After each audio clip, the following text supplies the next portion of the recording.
From China's perspective, Taiwan is essentially a renegade province located roughly 100 miles off of China's coast, a part of China that has to be returned by force if necessary. From the U.S. perspective, however, while the United States government acknowledges China's position that Taiwan is a part of China, it doesn't recognize or endorse that position. Taiwan doesn't have a seat in the United Nations, and the vast majority of countries around the world do not recognize Taiwan as a sovereign, independent country. The reason for that is because countries cannot have diplomatic relations with both China and Taiwan. They essentially are forced to choose. Most countries, including the United States, will choose to recognize the People's Republic of China and instead only maintain unofficial relations with Taiwan.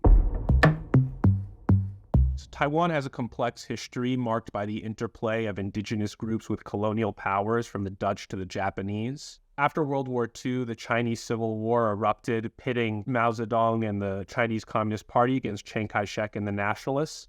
In 1949, Chiang Kai-shek and his followers fled to the island of Taiwan, while Mao established the People's Republic of China on the mainland. Mao always sought to reclaim Taiwan and unify that with the mainland, while Chiang Kai-shek essentially viewed his government and his regime as a government in exile that would eventually take over the mainland and unify it under his terms. The Korean War really changed the dynamics when President Truman made the decision to send the U.S. Navy into the Taiwan Strait, prevent Mao from opening another front while the United States was fighting North Korea in the Korean War.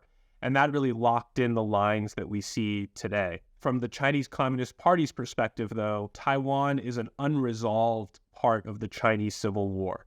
It is a piece of territory that they view as lost and that should be recovered by force if necessary.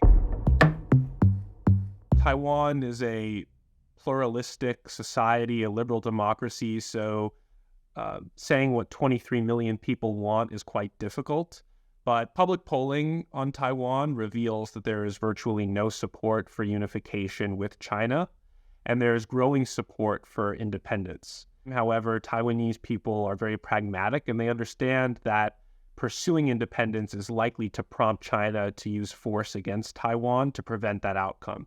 And therefore, most Taiwanese understand that the status quo is probably the best that they could hope for, at least for the time being. And the status quo, as they would define it, is that Taiwan is a de facto independent country. It has its own military, it has its own elected government and currency, but at the same time, it doesn't have a seat in the United Nations, and most countries in the world do not recognize it as an independent country.